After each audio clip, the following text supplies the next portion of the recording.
ఈరోజు మధ్యాహ్నం 2:30కి మాకు కూకట్పల్లి పోలీస్ స్టేషన్కు డయల్ 100 కాల్ వచ్చింది. ఇట్లా కైతలాపూర్ విలేజ్లో ఒక మహిళ ఇద్దరు కుమారులతోటి ఆత్మహత్య చేసుకొని చనిపోయినట్టు మాకు ఇన్ఫర్మేషన్ రాగానే కూకట్పల్లి ఇన్స్పెక్టర్ సుబ్బారావు గారు తమ టీం తీసుకొని ఇమీడియట్గా ఇక్కడికి వచ్చి చూడగానే వాళ్ళిద్దరు కూడా పిల్లలు అలాగే అదేవిధంగా వాళ్ళ ఆ లేడీ చనిపోయి ఉన్నది.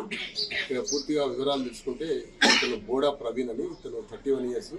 ఇతని యాక్చువల్గా నేటివ్ ఆఫ్ చెన్నరావుపేట మండల్ మాణిక్యం తండ అనే విలేజ్ ఉన్నది. అక్కడ ఆ విలేజ్లో ఇతను లాస్ట్ 13 years బ్యాక్ అదే మండల్ సంబంధించిన 16 చింతల తండ సంబంధించిన ఒక శ్రావంతి అనే అమ్మాయిని పెళ్లి చేసుకోవడం జరిగింది.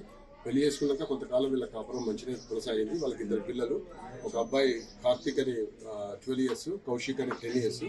వాళ్ళంతా కూడా పెళ్ళైన దగ్గర నుంచి హైదరాబాద్లోనే కైతలాపూర్ సొంత ఇంట్లో నివాసం ఉంటారు. కాకపోతే ఈ మధ్య కాలంలో ఒక అమ్మాయితోటి ఈ ప్రవీణ్ పరిచయం ఏర్పడుకుని అమ్మాయిని ప్రేమించి ఆమెను పెళ్లి చేసుకోవడం వల్లే ఈ కుటుంబంలో ఇంకా కలకలు స్టార్ట్ అయ్యి దాని తర్వాత ఇద్దరి మధ్యన చాలా మనస్పర్ధలు వచ్చి గొడవలు వచ్చి అక్కడ పోలీస్ స్టేషన్లో కూడా కేసులు పెట్టుకోవడం నాకు జరిగిందని తెలుస్తూ ఉంది.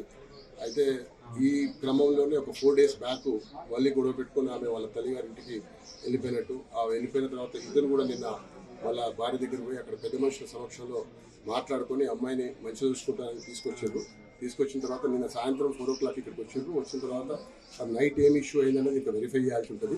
ఆ తర్వాత మార్నింగ్ ఇతను వర్క్ అని పోయి మధ్యాహ్నం 1:30కి మళ్ళీ ఇంటికి వచ్చే టైంకి ఆమె ఇంట్లో తలుపులు పెట్టుకొని చనిపోయి ఉన్నట్టు అతను గ్రహించిండు. చుట్టుపక్కల వాళ్ళు అందరూ వచ్చి ఆ డోర్ బ్రేక్ చేసి ఓపెన్ చేసి చూడగా ముగ్గురు కూడా హ్యాంగ్ అయ్యి ఉన్నారు.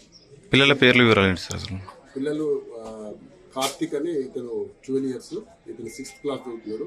కౌశిక్ అని ఇతను 10 years, 3rd class చదువుతున్నాడు. పిల్లల్ని హ్యాంగ్ మర్డర్ చేసి తల్లి అంటే ఇప్పుడు ప్రాథమికంగా దర్యాప్తు చేయాల్సి ఉంటుంది. మనకైతే ఇనిషియల్గా మనకు కనబడుతుంది వాళ్ళిద్దరిని చంపి ఆమె ఉరి చేసుకున్నట్టు తెలుస్తున్నది. ఇంకా పూర్తిగా పోస్ట్ మార్టం రిపోర్ట్లో పూర్తి వాళ్ళని ఏ విధంగా చంపింది పిల్లల్ని ఇంకా తెలియదు, ఏమన్నా